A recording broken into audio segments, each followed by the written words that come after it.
when growing up, talk a little bit about like the mental health change that happens during kind of your early years. Yeah, for sure. So like, I would say like since I was probably in like middle school or high school, like I definitely kind of struggled with some depression. And a lot of that kind of Mm. happened through like, so I was homeschooled a little bit, but like before that I was in some different schools. My parents, I was kind of like the guinea pig as the firstborn, and so my parents were like, okay, what do we do with him? Like, do we put him in like public school? Do we do private school? Do we do homeschool? Right. So kind of what had happened is my parents would put me in like a private school. I'd make friends with all the kids and like I love the school. And then they'd pull me out and homeschool me. I Mm. got nothing against homeschooling at all, but like through that I kind of noticed that my moods would like fluctuate a lot. So like obviously being home, there's less there's nobody to talk, you're just isolated in your room, like alone. Like that's what homeschooling is. Like my parents threw me food, like no, I'm just kidding. But like they're, like the Careful now. social, Some people are gonna think you're serious I on know, this. like homeschooling is like prison. Like no, it wasn't that bad. I made a lot of good friends like through homeschooling, obviously, but like it was that transition of like having friends somewhere and then leaving them behind that caused the depression. So even as like a I would say like a fifth and sixth grader, like moving from like a private school to homeschool, some depression kind of kicked in. And yeah, so just to talk more on that, like I noticed what was pretty weird is like there were days where I just like run around the house and like work out, and I noticed that my Mm. mood would improve. So even there, I started to notice that if I did different strategies, like I could get better. But things kind of like resurfaced in high school with depression. So my parents put me in a school called Wheaton Academy, and awesome school, like really good school for the most part.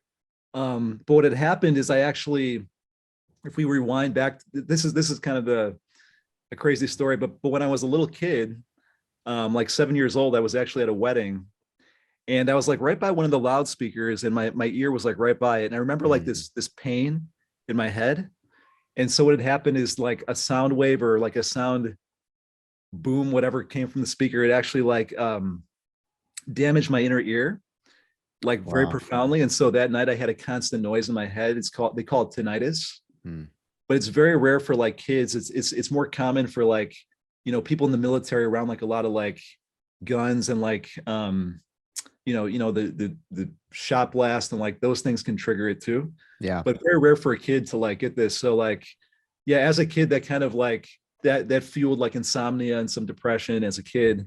But then in high school, there was this kind of like surgery that I tried out, and you can see like there's a scar that I still have. But basically, I Mm. don't know if you can see it too well on the Yeah, no, camera, I can but see like it there. they Yeah. Yeah. cut into my head, like really cut into my head, Wow. and they like tried to drain fluid out, but it made it Mm. worse. It was like a very like risky surgery. I was desperate. Yeah. And so like at school, I could not focus. I was like trying to be in class and like listen to what teachers were saying. I couldn't even like my equilibrium was off because your ears kind of keep track of that. So I went to my parents and said, you know what, guys, like I'm really depressed. I actually broke my pinky. There's a screw in here during football practice. So like, Do you still have it in there? yeah, there's still screws in here. Oh, wow. You can see it's kind of bent. Mm. But that happened during football, and so I was off the football team. I was trying to make friends. I just had a lot going on. And my parents decided to take me to see a psychiatrist. And he put me on this antidepressant called well, I could just disclose what it was called. It's called Lexapro, just an antidepressant drug. Um, and the crazy thing is, after a few weeks of being on that, like my brain kind of spiraled into something called mania, Mm. which is like my brain like would not rest. It would just kind of like keep having creative ideas and like not slow down. And so then after that, the doctors said that I was bipolar because of this, Mm. which is pretty crazy. So yeah, so that's kind of like the trajectory like through high school of like getting like a mental health diagnosis. And how long were you on medication before you kind of made the switch, or was it off and Yeah, on, or? yeah, man. I mean, so what had happened, and this is interesting. So when I was on Lexapro or this antidepressant, that's what caused the doctors to say like, oh, like you became manic, like you weren't sleeping, you were Mm. having issues. But then after that, they diagnosed me as bipolar. So like with that diagnosis, it was like, okay, not only do you need like Yeah. maybe an antidepressant, but now you need mood stabilizers and like a lot of crap. And so literally, Luke, for like 4 to 5 months, I would say maybe like 4 months or give or take, like maybe a little less than that. But the doctors had me on all these different drugs. And Mm. at school, I'd be trying to pay attention, and I'd just be like a zombie. I'd be like just so drugged out at school. Yeah. And then after that span of time, the doctors were like, well, let's just like take you off of all medication again. And then I was fine for like a really long time after that, like 7, 8 years without any kind of like Wow. psychiatric intervention. Yeah. So it just goes to show like how interesting Hmm.